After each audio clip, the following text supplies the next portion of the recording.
आदरणीय शांतिगिरी बाबा आणि आदरणीय स्वामी विवेकानंद यांना नमस्कार. खूप भाग्यवान आहात आपण सर्व की ज्यांना साक्षात त्र्यंबक राजाच्या आणि निवृत्तीनाथांच्या आणि गोदा मातेच्या या पवित्र भूमीमध्ये अनुष्ठान करण्याची संधी भेटली. त्र्यंबक राजाच्या कथेमध्ये असं म्हटलेलं आहे की जेव्हा ज्यांनी 1000 वर्षाचं पुण्य प्राप्त केलं त्यांना इथे येऊन त्र्यंबक राजाच्या दर्शनाची संधी मिळते. आमच्या पाठीमागे नक्कीच आईवडिलांचा आणि साक्षात त्र्यंबक राजाचाच आशीर्वाद असेल की आम्हाला त्र्यंबक राजाच्या सेवेमध्ये काम करण्याची संधी मिळाली.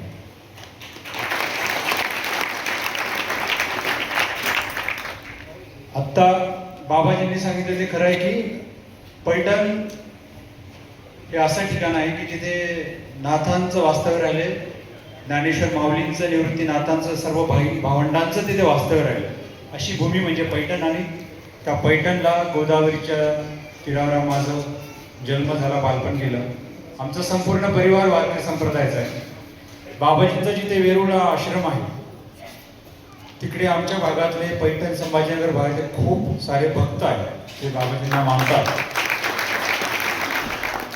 आणि संत श्रेष्ठ जनार्दन स्वामींचं जे दरवर्षी यात्रा असते देवगिरी किल्ल्यावर, तर माझ्या परिवारातून आणि आमच्या गावातून सगळीकडनं दरवर्षी त्या यात्रेला न चुकता जाणारे खूप मोठ्या संख्येने भाविक आहेत. तर हा वारसा असल्यामुळेच कदाचित आज तुमची आणि आमची भेट झाली. कालच मला बाबाजींनी सांगितलं की उद्या असं अनुष्ठान आहे सर आणि तुम्ही या. तर ते आमचं सौभाग्य मानतो मी की अशा या पवित्र कार्यक्रमाला येण्याची आम्हाला संधी मिळते. आम्ही तर त्र्यंबकेश्वरची पोस्टिंग जरी आम्ही प्रशासकीय अधिकारी असलो तरी हेच मानतो की ही सेवा आहे. हे 3 वर्ष फक्त सेवेसाठी साक्षात भगवंतांनी आपल्याला दिलेले आहेत.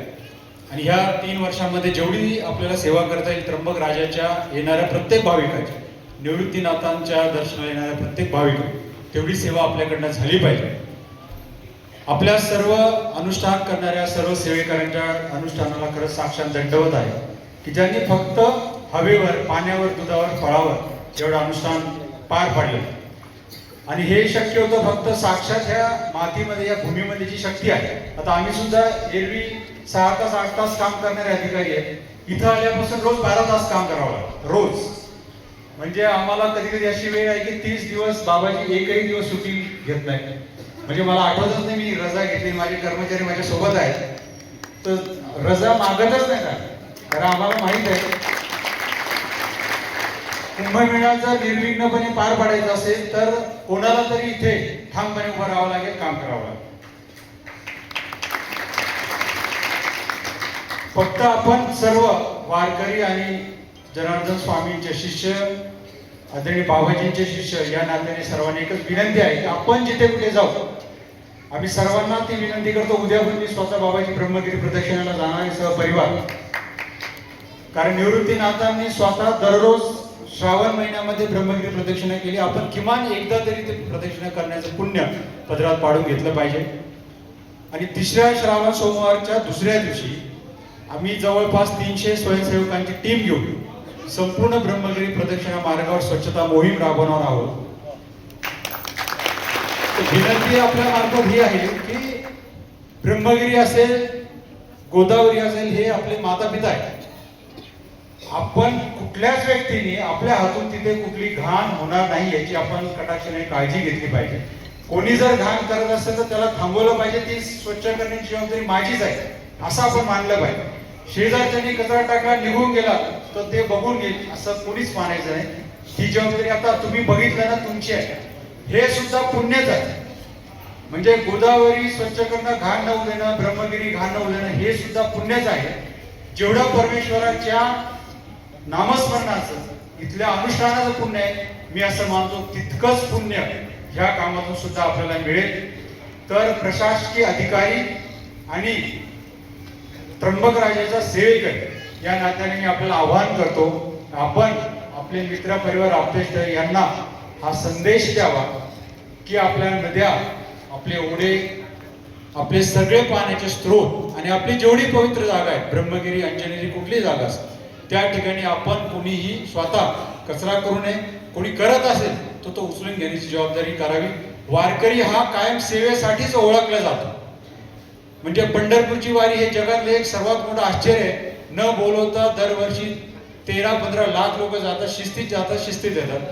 तर सर्व वारकऱ्यांना माझा नमन आहे आणि बाबाजींनाही नमन आहे. आपला आशीर्वाद कायम आमच्या पाठीशी राहो. आपल्या आशीर्वादानेच हे कुंभमेळ्याला काम करण्याची आम्हाला शक्ती प्राप्त होईल. धन्यवाद. धन्यवाद. सन्माननीय तहसीलदार महोदयांनी या ठिकाणी आपणा सर्वांना अत्यंत मोलाचा संदेश दिला आणि विशेषतः संतांची शिकवण जगद्गुरु जनार्दन स्वामींनी आपल्या जीवन कार्यामध्ये या परंपरेमध्ये 5 परंपरा सुरू केल्या आणि पहिली परंपरा बाबांनी सुरू केली श्रमदानाची. बाबांनी श्रमाला विशेष महत्त्व दिलं आणि साहेब सांगायला विशेष आनंद वाटतो.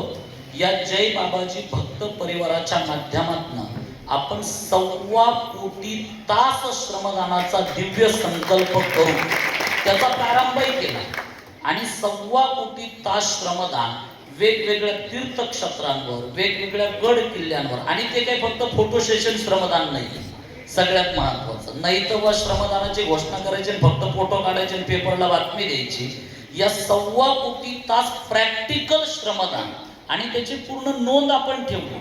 कोणत्या भक्तानं किती तासाचं श्रमदान कोणत्या ठिकाणी गेलं आणि ज्या ज्या स्थानावर सुद्धा आपण भक्त पाठवले त्या ठिकाणच्या प्रशासकीय व्यवस्थेकडून आपण रीतसर पत्र घेतलं तर खरंच या लोकांनी श्रमदान केलं का नाही हे सुद्धा.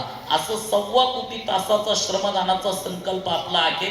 काही लाख तास आपण पूर्ण केला आणि विश्वास आहे येणाऱ्या कुंभाच्या दृष्टिकोनातून नक्कीच तो पूर्णत्वाकडे नेऊ.